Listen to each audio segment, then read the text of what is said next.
एक पूजा होती है शारीरिक पूजा, एक पूजा होती है मानसिक पूजा। शारीरिक पूजा क्या है और मानसिक पूजा क्या है, ये भी मैं आपको समझाऊं। शारीरिक पूजा होती है शरीर से की हुई पूजा।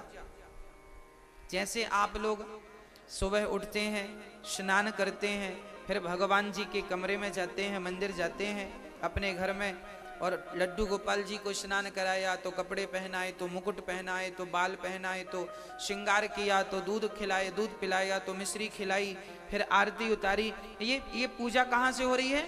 शरीर से। इसलिए इसे शारीरिक पूजा कहते हैं। शरीर से की गई पूजा को शारीरिक पूजा कहते हैं।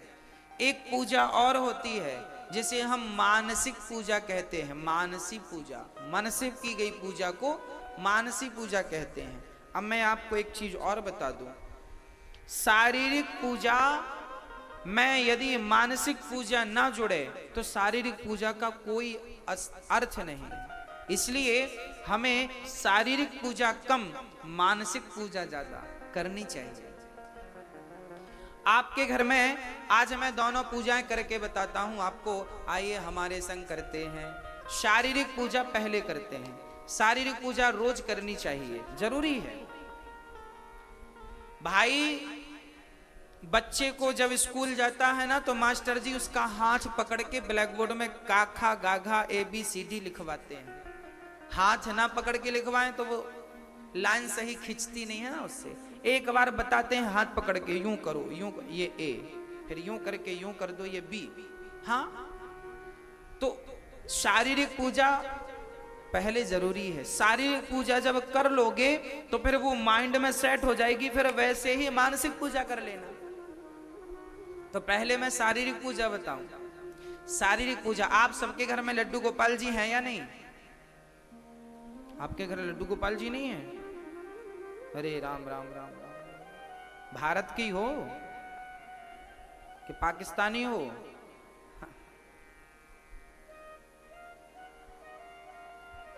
भारत में रह करके लड्डू गोपाल जी घर में नहीं है, तो ये तो बड़ी आश्चर्य की बात है।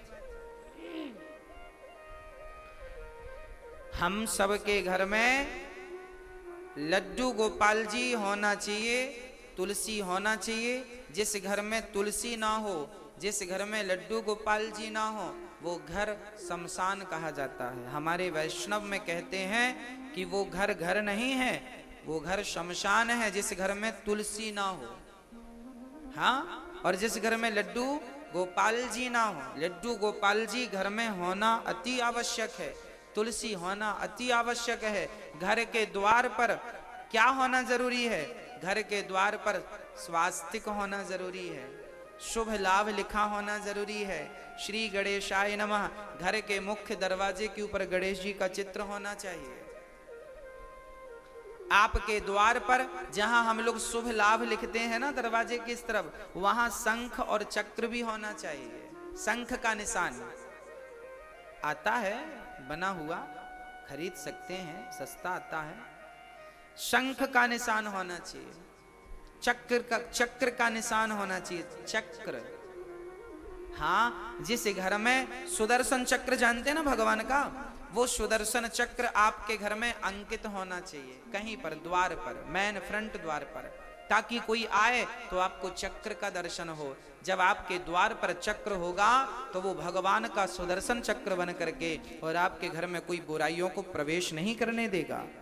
आप इन चीजों को माने ना माने, परंतु ये चीजें हनुमान जी जब लंका गए ना, तो विभीषण का घर कैसे पहचाना बताओ?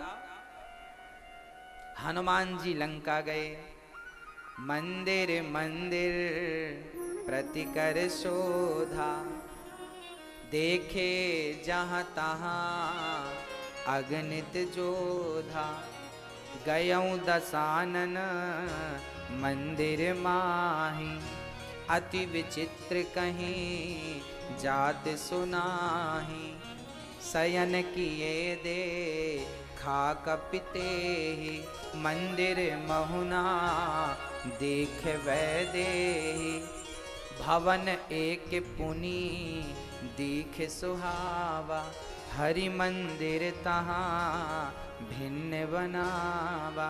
क्या भिन्नता जी, वो सुनो।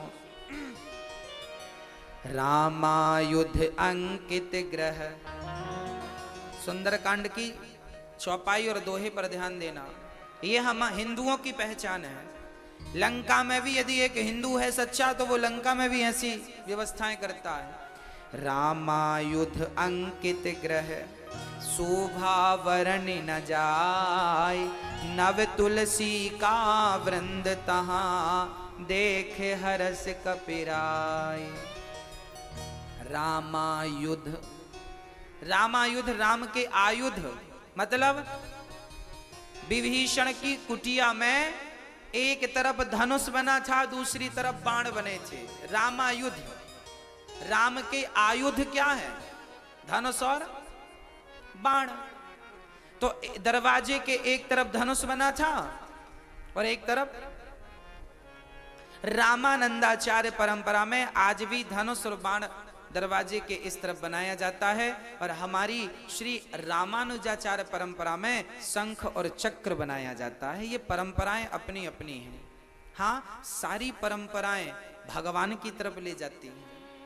हाँ, ताकि शंख चक्र का भी अस्तित्व बचा रहे और धनुष बाण का भी अस्तित्व बचा रहे। तो या तो अपने घर पे शंख चक्र लगाएं, अंकित करें, या धनुष बाण अंकित करें। हाँ, लगाएं। तो विभीषण ने कुटिया पे क्या लगाया था? एक तरफ धनुष, एक तरफ बाण, और लिखा था कुटिया पे एक तरफ रा, एक तरफ मां। राम, रावण आता बोलता क्यों रे, ये क्या लिखा है? तो विभीषण रावण से कहता, रा मतलब रावण, मां मतलब मंदोदरी, मैं तो आपका पुजारी हूं। ऐसे छिप छिप के भजन करता था विभीषण लंका में। सोना हूं पवन सुत रहनी हमारी, जिमि दस नहीं महु जीव विचारी। जैसे दांतों के बीच में जिह्वा रहती है, यहां जाए तो दांत काट लें, यहां जाए तो दांत काट लें, ऐसे लंका में दुष्टों के बीच में विभीषण ने रह करके भगवान की भक्ति छिप छिपा के किया, पर करके रहा। आज कोई कहे कि मेरी सास, मेरी बहू, मेरा पति, मेरा देवर, मेरा जेठ, मेरा ससुर भक्ति नहीं करने देता, तो भक्ति करने क्या नहीं देगा? अरे कोई तुम्हारी श्वास ऑक्सीजन लेना थोड़ी रोक सकता है। तो परमात्मा को तो आप ऑक्सीजन मान लीजिए। ऑक्सीजन, हर श्वास में भगवत चिंतन हो, भगवत भक्ति हो, यही ईश्वर है। और हम तो निवेदन करेंगे, आप अपने घर में निश्चित रूप से अपने घर में अंकित, आजकल लोग क्या लगाते हैं? कुत्तों से सावधान लगाते हैं ना। ये कौन लोग हैं? इन्होंने कभी कथा नहीं सुनी होगी। कुत्तों की संगत करते करते खुद क्या बन गए? लिखा ही हो कुत्तों से सावधान। ये घर किसका है? घर किसका है? कुत्तों से सावधान मतलब यहां रहता कौन है? उनके शब्द में उनको ही जवाब है। लिखा ही है कुत्तों से सावधान, यहां रहता कौन है? आपने तो नहीं लिखा रखा, नहीं पड़ोसन बोलेगी देख तूने भी तो लिखवाया है। हाँ।